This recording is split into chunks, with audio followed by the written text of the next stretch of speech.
안녕하십니까. 화도의 바다 선문염송의 문광입니다. 오늘은 지난 시간에 이어서 남전 참묘공안의 송을 이어서 보도록 하겠습니다. 남전 스님이 동당서당에서 고양이를 가지고 싸우자 한마디 이르면 살려주고 한마디 이르지 못하면 목을 베겠다 해서 아무도 말하는 사람이 없어서 고양이 목을 뱄다. 그래서 참묘다. 이후에 저녁에 조주 스님이 와서 한마디 네가 이르라면 어떻게 하겠느냐 했더니 신을 머리이고 나갔다 말이죠. 지음자 이 그 낙처를 확실히 아는 도인인 조주 도인은 정확하게 대답을 했습니다. 여기에 대한 송들이 이어지겠습니다. 여러분들은 과연 한마디 이르라고 그러면 뭐라고 이르시겠습니까? 여기에 있는 많은 송들이 있는데요.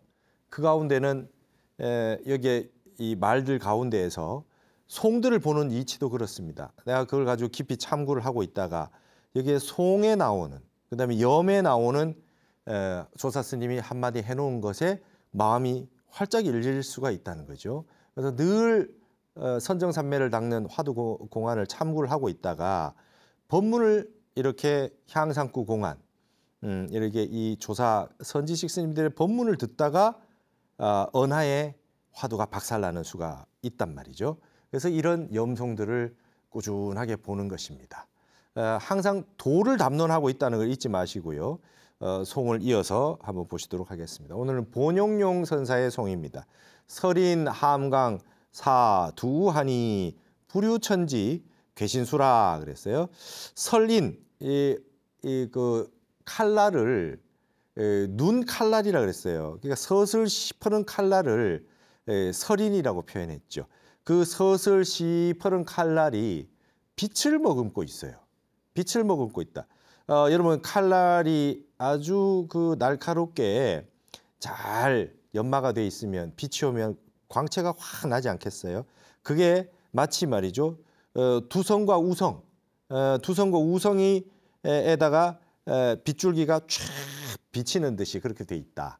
여러분 우리 그 천상열차 분야지도회라고 해서 하늘에 이제 천문에 쭉 그림이 그려져 있는 거 보면은 동방, 서방, 남방, 북방으로 나와가지고 28수 별자리를 표현해 놓은 게 있잖아요. 그래서 이게 두수가 있고 우수가 있어요. 우리가 이제 견우성, 진여성 뭐 이렇게 있는데 두수는 말이죠. 북두칠성에 요 밑에 있는 여기에 딱 있는 그 별이 두수예요. 그다음 이 두수하고 우수라고 하는 건 견우성이죠. 그래서 거기에 빛이 이 두 빛에 뭔가 광채가 서린다 그래요. 광채가 서린다. 옛날부터 이 두 별 사이에 어떤 자줏빛 광채가 이 별 사이에 비치는데 그걸 칼날에 비치는 빛의 비유를 합니다. 그래가지고 우리가 가지고 있는 본래 근본 마음자리의 광명의 세계, 날카로운 지혜의 칼날이 우리 속에 함장돼 있다. 이런 표현을 쓸 때 우리가 이렇게 쓰는 거죠. 이게 아주 멋진 표현이죠. 그러니까 남전선사가 고양이 목을 칠 때 이제 칼로 뱄을 텐데 그 칼날을 서슬 시퍼런 설일이라고 했고 그때 비친 그 칼날의 광채를 이 두 우성 사이에 비치는 자줏빛의 아주 강렬한 이 빛으로 설명을 했다. 이제 아주 신비로운 빛으로 설명을 했단 말이죠. 근데 이것이 부류 뭐뭐일 뿐만 아니라 천지뿐만 아니라 귀신까지도 씨름하게 만들었구나 이랬어요. 이 남전 스님이 그냥 이제 고양이 목을 뱄을 때 천지 귀신이 다 놀랐다 이거예요. 놀랐다. 그리고 이게 씨름했다는 뜻은 뭐겠어요? 근심했다. 왜 고양이 목을 베지? 그리고 여러분 여기 있는 그 구천을 떠도는 귀신들, 하늘에 있는 천상에 있는 천왕들도 해탈해서 완전히 공부가 끝난 분들이 아닙니다. 염라대왕도 아직까지 공부 분상에 있는 분들이라. 그 사람들마저도 천왕들마저도 하늘에 있는 어떤 천지 신명 모든 그 어떤 세계도 전부 다 씨름하게 만들었다. 이게 무슨 뜻이지? 왜 죽이지? 이거는 여러분 하늘에 있는 천왕들도 이 공안을 타파 못한 분들이 있다, 이 뜻입니다. 네, 어마어마한 얘기예요. 이게 다 투가가 되면 역대 조사가 되죠. 출삼계였어요. 욕계, 색계, 무색계 하늘을 다 떠나 있어요. 그러니까 하늘에 있는 천왕들도 우리가 보면 말이죠. 화엄경 약창계에 수없이 많은 천왕들이 등장하고 주산신, 주수신, 뭐 물의 신, 산의 신 다 등장하잖아요. 그분들이 화엄 성중을 구성하고 있고 신장님이 되어서 이 불법을 수호하고 있으나 그분들이 다 성불했는 근본 자리에 있는 부처님의 과정이 있다. 그러나 화엄경에서 어떻게 설명하느냐? 그 모든 분들이 부처님의 화신으로 와 있다. 일체 중생들이 부처님의 화신으로 와 있다라고 하는 본각을 설명하는 식으로 설명을 하고 있고 그럼에도 불구하고 하늘에 있는 천신도 시각 자리, 근본 자리에 비해서는 아직까지 부처가 되지 못해서 삼계에 살고 있는 욕계, 색계, 무색계 삼계에 살고 있는 아직 성불한 완벽한 부처는 아니다. 이런 관점이 또 하나 있는 것입니다. 여기에서는 이 남전 참묘의 그 칼을 비유를 들면서 이거는 천지 귀신들도 놀라게 하는 것이다. 조금 전에 말씀드렸듯이 이 칼날은 우리가 가지고 있는 우리가 갖추고 있는 본래 지혜의 보검입니다. 그걸 이제 우리가 이 용천검이라고 하기도 하고 우리가 많이 쓰는 말들이 보검이라고 하는 거 이런 것들이 우리가 가지고 있는 본래 칼이 있죠. 날카로운 지혜의 칼이 있어요. 취모검이라고 하기도 하고요. 그걸 이제 남전 스님 휘둘렀다 이렇게 얘기했어요. 명근 낙제 남전 수환이 직하강간 양단휴로다 그랬어요. 명근 목숨이 남전 손에 낙제 떨어졌으니 고양이의 목숨이 남전의 손에 떨어졌으니 직하에 바로 그 자리에서 양단휴 두 동강으로 떨어져서 나간 것을 강간하라. 다시 한번 보아라 이 말이에요. 그 두 동강이 난 고양이의 목. 그게 어떻게 설명이 됩니까? 동당과 서당으로 나눠진 걸로 생각해봐라 이 말입니다. 그리고 그 다음에 우송하니 그 다음에 다시 한마디 또 합니다. 여기까지는 남전 스님이 목을 벤 걸 얘기한 거고요. 그 다음에는 리노가 고양이에요. 리노 두상 각중생하니 고양이의 머리 위에 뿔이 중자는 거듭 생겨나서 여러분 남전 스님이 고양이 목을 뱉는데 고양이 뿔이 있나요? 고양이 뿔이 없죠. 우리가 이제 그 거북털 토끼뿔 거북털 얘기하듯이 실제로 말만 있고 그런 현상은 없는 것들을 설명할 때 그와 같이 설명하는데 여기도 뜻이 있잖아요. 여기에 묵은수 그죠? 뿔이 없는 나무 하듯이 여기에서 목이 잘려나간 고양이의 머리에 뿔이 다시 생겨났대요. 뿔이 다시 생겼어요. 왕노문전 독양행위로다. 왕노의 문전에서 남전 스님의 그 도량의 문 앞에서 독야행위로 홀로 밤에 돌아다니는구나. 멋진 얘기예요. 이 고양이가 죽었는데요. 이 죽은 고양이의 머리에 뿔이 생겨나서 이 남전선사의 이 도량 앞에 문 앞에서 와가지고 홀로 밤마다 돌아다닌다. 고양이가 이게 죽은 겁니까? 산 겁니까? 그리고 머리에 뿔이 났다는 건 무슨 뜻입니까?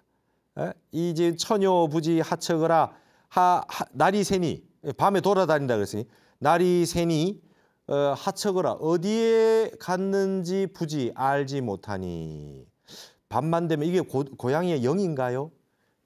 고양이의 영혼인가요? 실력인가요? 영감입니까? 이 뭡니까? 뭐 한 물건이겠죠.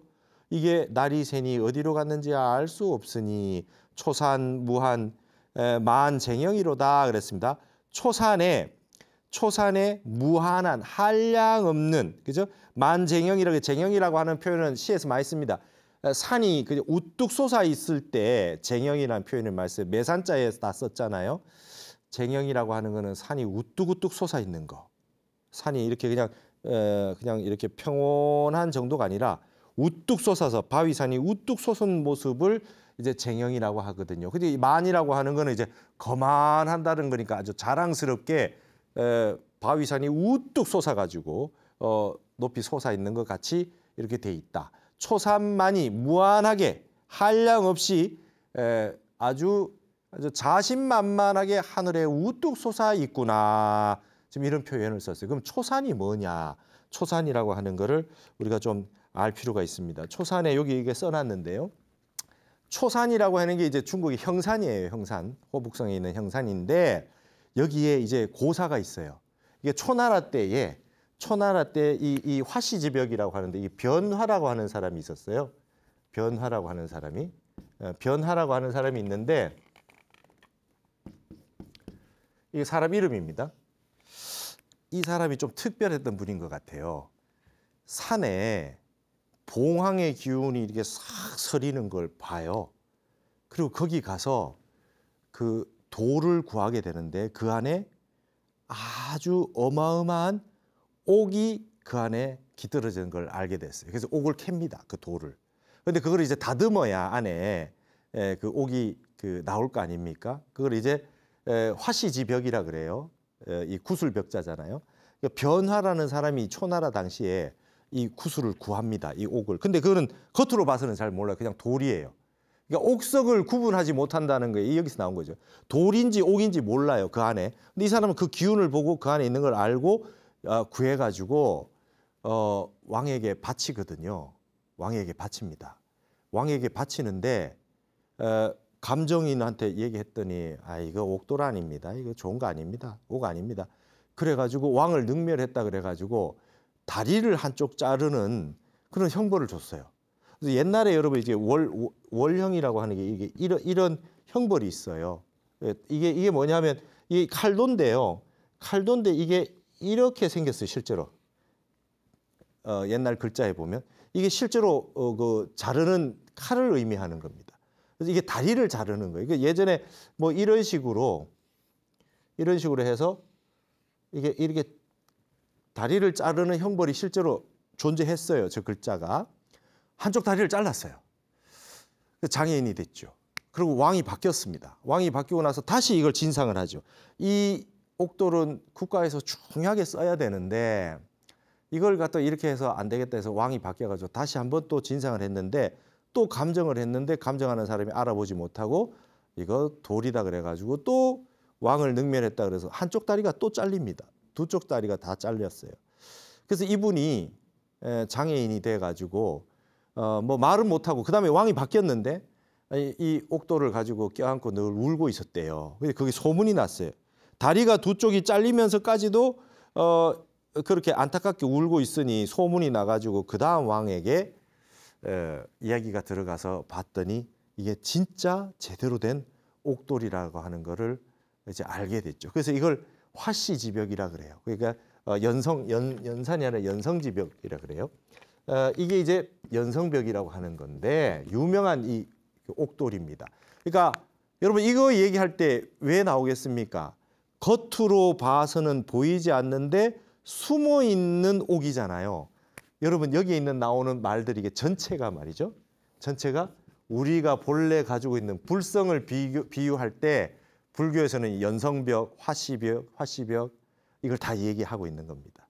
그래서 이 옥돌이 이렇게 해가지고 딱 있다가 어느 날 이 돌이 말이죠. 조나라. 여러분이 전국 칠흥할 때 조나라가 있잖아요. 조나라가 이 돌을 가지고 있었어요. 그 다음에는 그래서 이제 국가에서 쓰려고 했는데 이 진시황 이전에 이 진나라가 있잖아요. 진시황이 이 칠국을 통합을 해가지고 처음으로 시황제가 됐잖아요. 자기가 처음에 이게 이제 황제라고 하는 사망오제라고 하는 거를 자기가 다 써요. 그래서 처음으로 사망오제라고 하는 모든 그 역대의 성인 왕의 이름을 한꺼번에 해서 황제라고 해서 처음으로 써서 진시황이 그걸 통일을 처음 하는데 통일하기 전에는 전국 칠흥이 같이 서로 싸웠잖아요. 그래서 이제 이 진나라 진시황 이전에 그 진나라에서 조나라에 저 멋진 그 옥이 있다고 하니까 저걸 차지해야 되겠다 이 생각을 가지고 거짓말을 합니다. 성 우리 15개를 줄 테니까 그 옥하고 바꾸자 그래요. 그래가지고 이 조나라에서 이제 큰일 났죠. 이거 안 주면은 쳐들어올 것 같고, 이 옥도를 주면은 빼앗길 것 같고, 어떻게 해야 되느냐. 사기의 인상여 열전에 나오잖아요. 그래서 인상여라고 하는 사람을 아주 그 지혜로운 사람을 여기에 보냅니다. 제가 가보고 어쩔 수 없습니다. 옥도를 가지고 가서 성 15개를 주면 받고, 안 그러면 제가 다시 이 그 옥을 구해서 오겠습니다. 안 뺏기고 오겠습니다. 그래서 인상여가 갑니다. 가가지고 얘기 딱 해서 옥도를 보여주니까 진나라 왕이 너무 좋아하죠. 너무 좋아하는데 가만히 보니까 성 15개를 줄 마음이 없어요. 그래서 딱 보니까 안 되겠다 싶은 생각이 들었죠. 그래서 딱 얘기를 합니다. 저 옥은 함부로 가질 수 없기 때문에 목욕 재개를 한 7일 하셔야 됩니다. 그래요. 딱 보니까 안 될 것 같아. 그래 놓고 인상여가 이 옥을 고국으로 돌려보내버립니다. 그 말이 완벽입니다. 완벽. 그러니까 완벽하게 뭘 한다. 이 화시벽을 완전하게 가지고 돌아왔다. 그래서 완벽 귀조라는 말이 이제 완벽이라는 말의 어원입니다. 이 옥도를 완전하게 해서 조나라로 다시 가지고 돌아갔다. 완벽 귀조, 인상여가 완벽 귀조했다라는 말에서 완벽이란 말이 나왔죠. 그래서 이 인상여가 가지고 가버립니다. 그러니까 당신이 성을 15개 주지도 않을 거면서 괜히 우리 것 탐만 내지 않았느냐. 그래서 할 말이 없어졌죠. 진나라에서. 그리고 이후에 진시황이 통일을 하고 나서 결국 이 옥돌은 진나라께 됩니다. 그래서 여기에서 여러분 지금 우리가 옥새라고 하는 거 있죠. 왕이 쓰는 옥새. 이렇게 씁니까? 옥새. 이자 써가지고 이렇게 옥새. 우리가 조선 왕조에 썼던 옥새도 아주 어마어마한 옥새들이 남아 있잖아요. 보물로 다 지금 남아 있지 않습니까? 이때 진시황 이후로 이 화시벽으로 옥새를 만들었대요. 그래서 이게 한나라 때, 당나라 때 5대 19까지 쓰다가 어느 날 옥새가 사라졌어요. 이걸 가지고 옥새를 만들어서 썼답니다. 그리고 그 이후에 이 완벽이라고 하는 어원과 더불어서 그 구술이라고 하는 거는 우리 불교에서는 눈에 보이지는 않으나 누구나 다 갖추고 있는 불성의 상징으로 얘기를 하고 있고, 초산이라고 하는 것은 초나라 산이잖아요. 처음에 나오는 게 본래 보이지 않는 진리의 세계를 가지고 있는 세계라고 하는 뜻으로 초산 형산을 이렇게 쓰는 겁니다. 여러분들에게도 화시벽이 하나 다 있다 이 말이에요. 이제 그렇게 쓸 때 지난번에 우리 기억나십니까? 용의 턱 밑에 있는 구슬이 하나 있다. 그다음에 장상명주가 하나 있다. 이 손바닥 안에 보배 구슬이 하나 있다. 그러면서 이제 이거를 뭐라 그러냐면 무가보라 그러죠. 무가보. 우리 불교에서는 무가보다. 가격으로 매길 수 없는 보물이다. 그래서 무가보라 그래요. 그죠? 무가보라 그래요. 그리고 이런 거를 무진장이라 그럽니다. 불교 용어죠. 다함이 없는. 예. 이게 저장한다, 창고 장자를 써서 무진장이라 그래요. 우리에게 아무것도 없는 것 같지만 진리의 세계, 본래 우리의 지혜의 광명이 다함이 없이 다 갖추어져 있다. 본래 다 갖추어져 있다. 그게 무가보다, 그죠? 프라이슬리스다. 값이 없다. 이게 값이 없다. 값으로 따질 수 없다. 그런 보물을 가지고 있다. 그걸 우리가 한마음이라 그래요. 여기는 이제 뭐라고 썼습니까?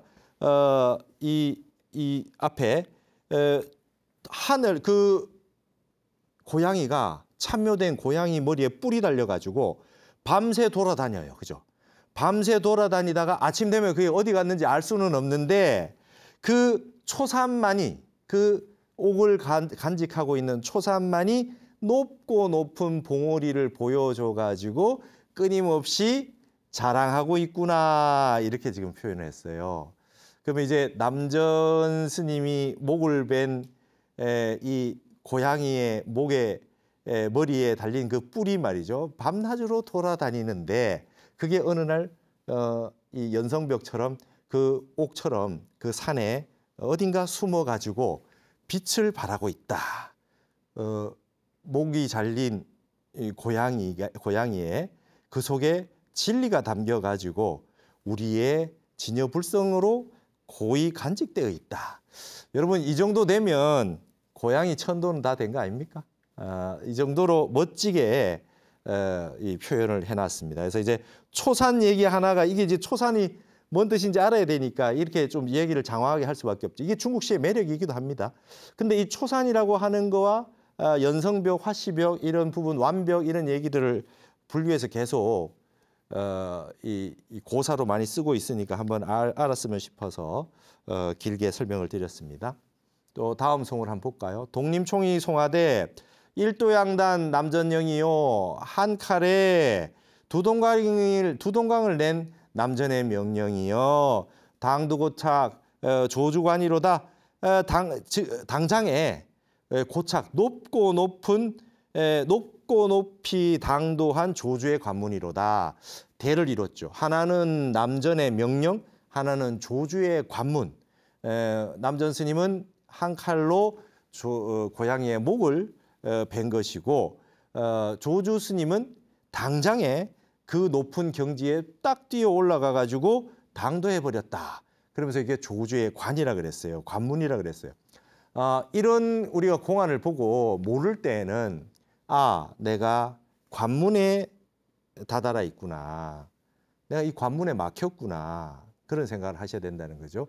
이걸 조사관이라 그러는데 여기서는 조주 스님이 신을 머리에 이고 나간 것이 이제 조주 스님의 관문이 됐다라는 표현을 썼어요. 남전 스님이 목을 자는 거는 명령이 된 것이고 알아내라 한마디 일러라 명령했잖아요. 그래서 조주 스님이 여기서 멋진 답을 했는데 환하게 보여주고 끝낸 것이 아니라 뭔가 알지 못하는 지혜가 있지 아니하고는 수행이 안 되면 알 수 없는 관문으로 막아놨다.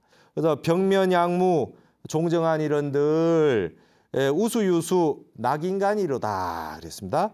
이 병면이라고 그랬는데 이 병면이라고 하는 거는 얼굴을 마주하고 이 뜻이에요. 얼굴을 마주하고 얼굴을 마주 볼 때에 정한 이 종문에 선종 이 종문에 정한을 많이 갖추지 못했다면 사람과 사람이 척 봤을 때 눈과 눈이 마주쳤을 때 그죠? 목격도 오전이라 그래요. 눈이 서로 말이죠. 딱 봤을 때 도가 있는지 없는지 바로 알 수 있잖아요. 정한을 갖추고 있지 않다. 딱 봤을 때 정한을 갖추고 있지 않다 했을 때는 다시금 흘러가는 물을 따라서 인간 세계로 떨어졌을 것이다. 여기서 인간 세계라고 하는 거는 속세죠. 여기는 중생 살림살이. 이 관문을 뚫지 못한 그런 세계. 이게 관문을 표현해 놨으니까 세간이라고 얘기한 거예요. 세간에서 더 높은 향상의 세계로 가서 관문을 뚫고 이제 지혜의 세계로 가서 정안을 얻는 세계로 간다. 여기 표현이 이렇게 다 돼 있죠. 그리로 가라라고 했던 게 남전의 명령이고 조주 스님이 답을 하면서 다시금 알지 못하는 이 화두의 형태로 신을 이고 가서 조주의 관문을 만들어 놨다. 이 관문을 뛰어넘어야 된다. 그러지 않았다면 우리는 다시 또 물 따라서 쭉 흘러내려가 가지고 저 밑에 이 새 속에 이 목매한 무명의 세계로 떨어지고 말았으리라. 독림상총선사는 이와 같이 송을 했습니다. 그 다음에 삽계익선사의 송을 한번 보시겠습니다.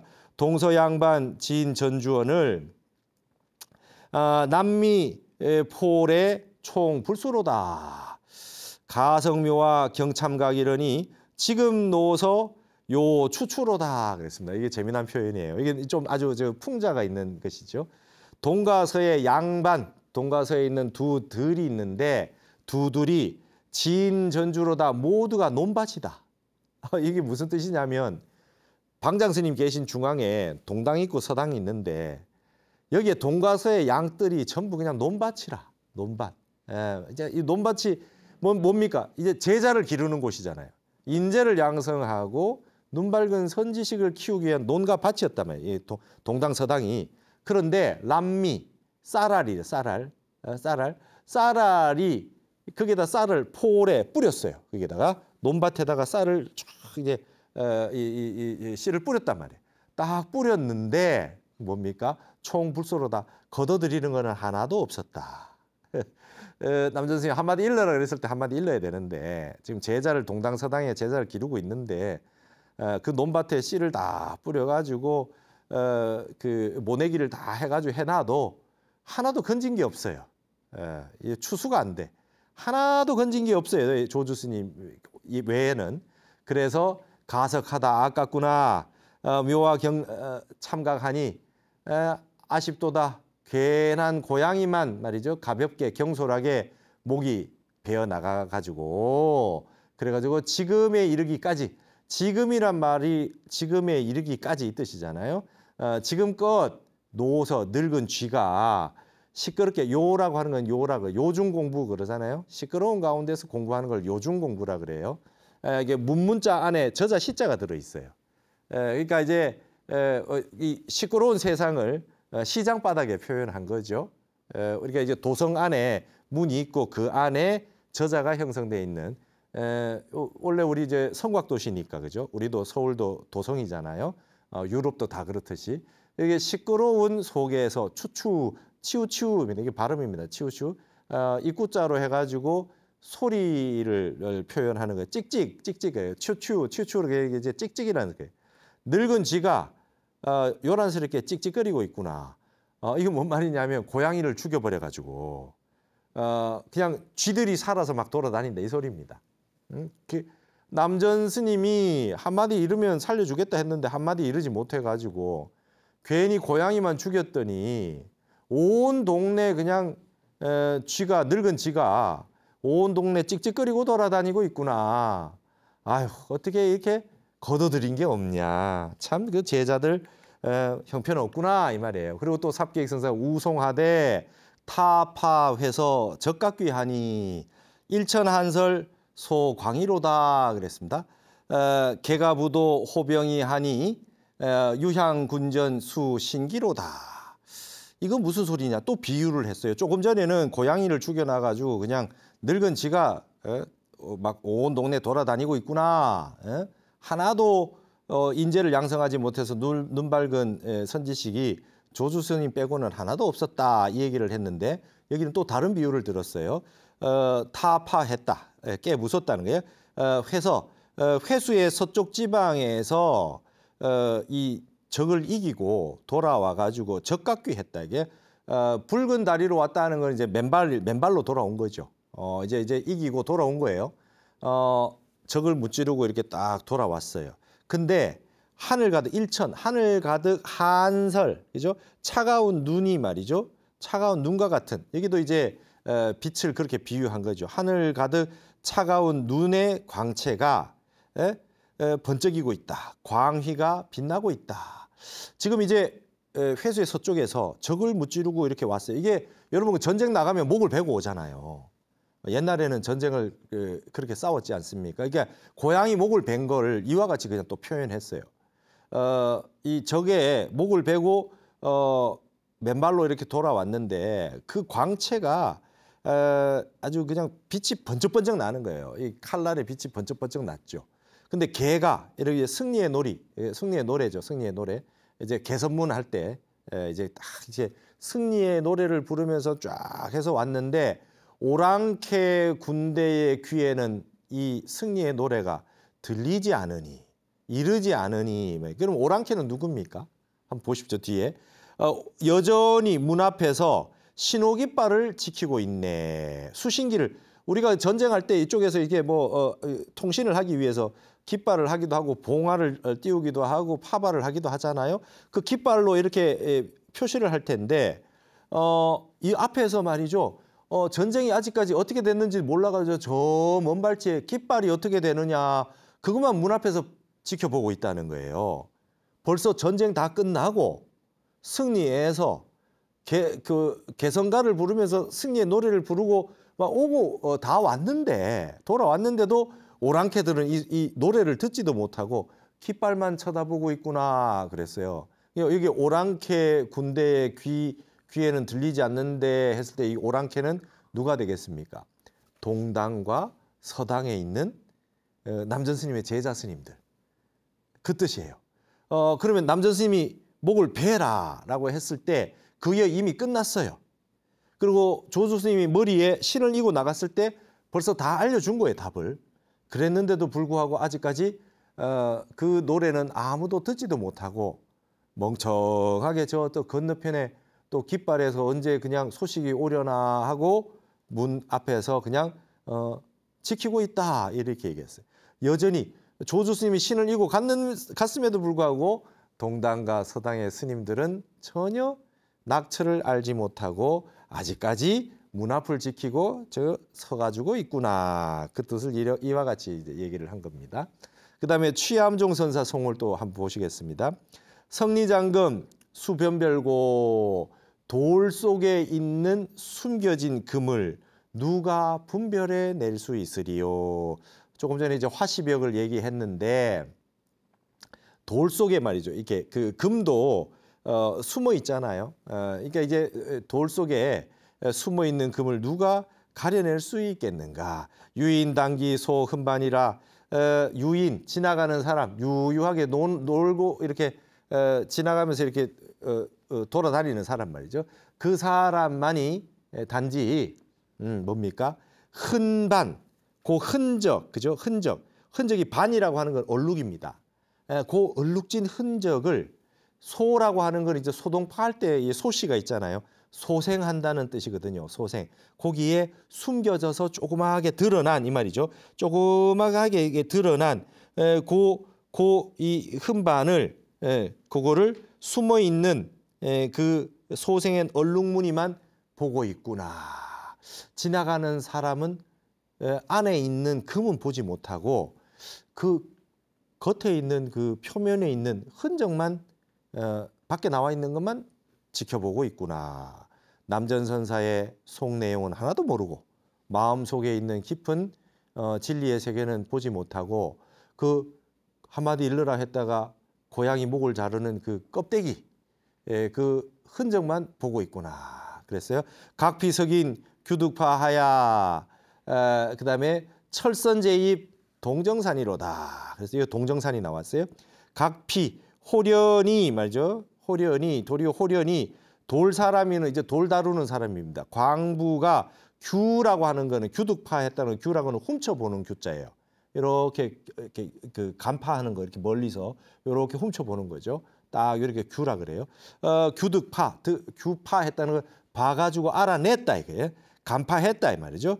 호련이 광부에게 간파가 된 다음에야 철선의 재입 이렇게 여러분 요거 이제 여기는 이렇게 써졌는데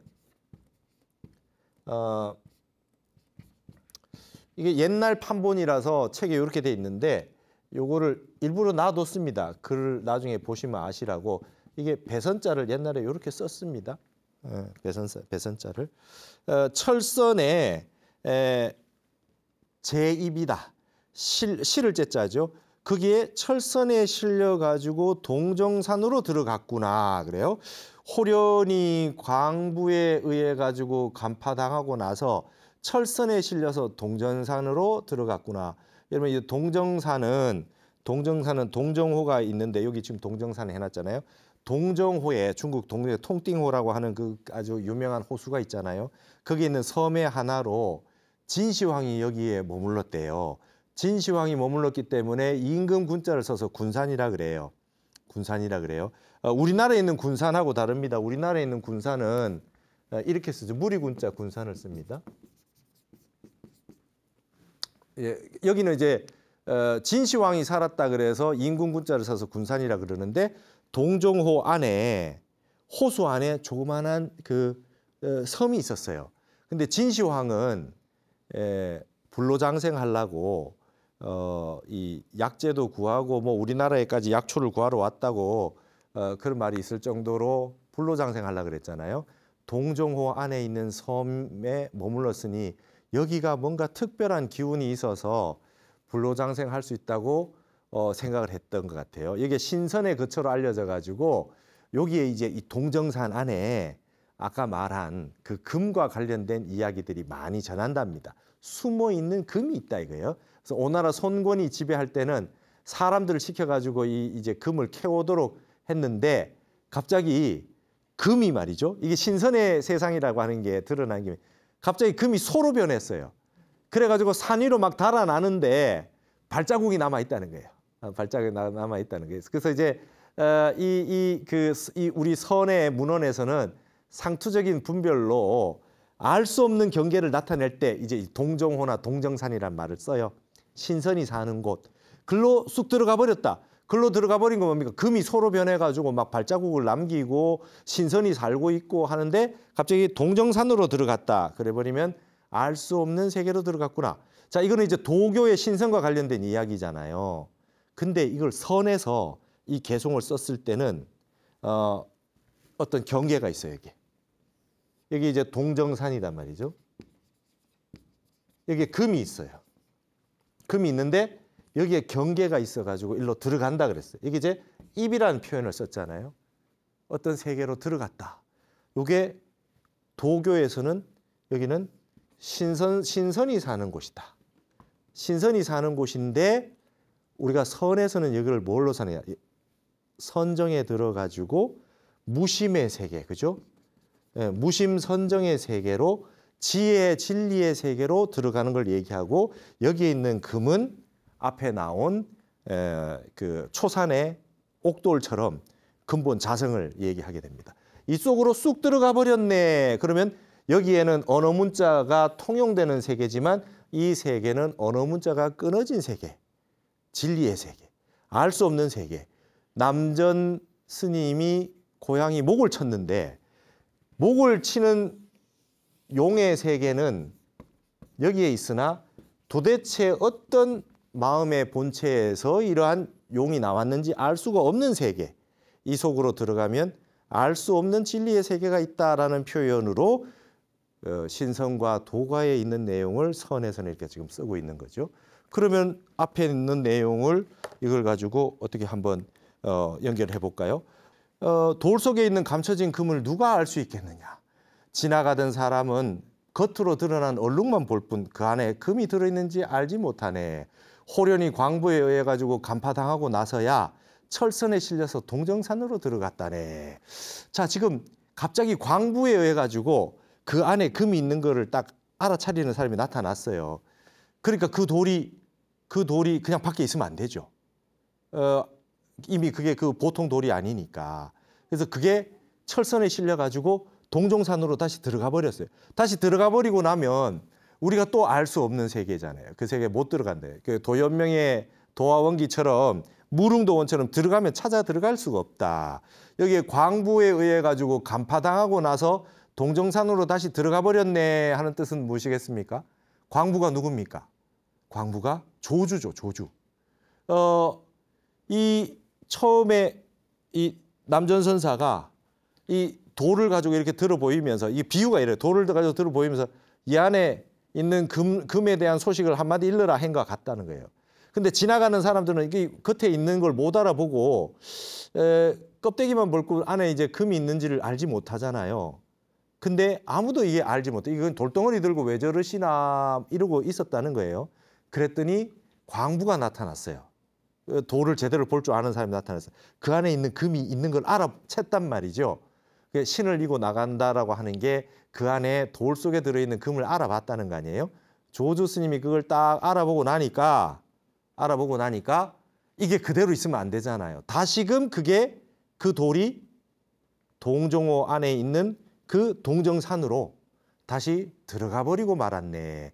오히려 남전 스님이 한마디 일러라 할 때보다 조주 스님이 신을 이고 가버리고 나니까 더 어려워져 버렸어요.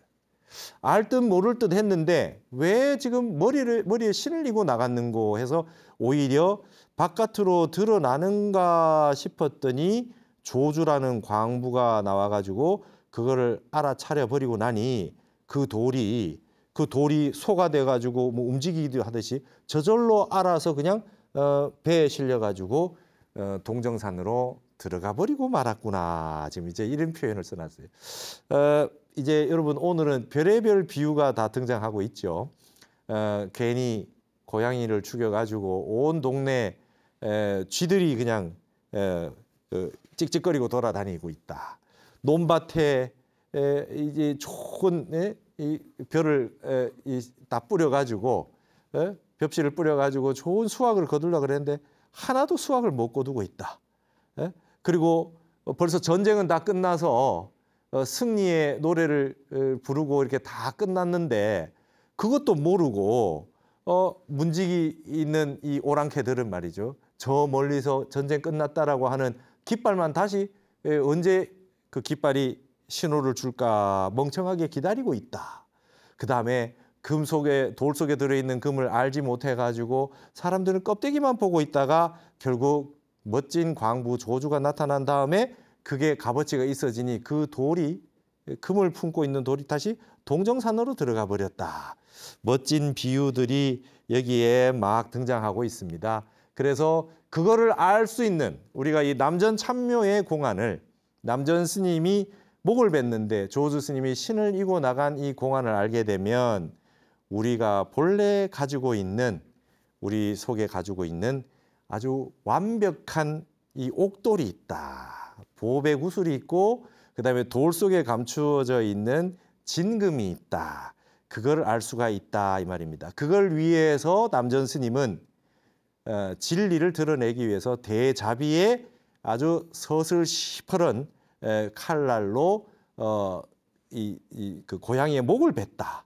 하지만 그 고양이는 그 쓸모없는 살생을 당한 것이 아니라 죽은 고양이의 목에 뿔이 나서 밤마다 그 스님들 공부하는 선원을 왔다 갔다 하면서 밤에 광채를 보이면서 돌아다니고 있다.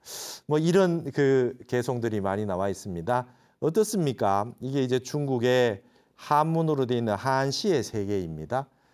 이런 개송들을 짓는 분들, 여기 있는 분들은 전부 조사 스님들이죠. 한마디 할 수 있는 분들이 이런 말씀을 하셨습니다. 그래서 우리도 이와 같이 송것처럼 뾰족하게 화두를 들어가지고 우리의 근본자리로 뚫고 들어가서 우리의 본래의 동정산으로 한번 들어가는 그런 참선의 시간을 가지셨으면 좋겠습니다. 이상으로 마치겠습니다. 감사합니다. 화두 참선하는 것은 부처님 수행이 아니지 않습니까? 이렇게 얘기하는 분이 있는데 타너 스님이 그러셨어요. 세상이 점점 흘러오면서 아주 바이러스가 세져 가지고 센 바이러스가 나와서 강한 백신이 나왔다. 옛날 약으로 치료가 안 된다. 그래가지고 사람들이 깨닫지 못하게 되니까 그것보다 더 강한 약을 쓴 거다. 그게 이제 가나선이다.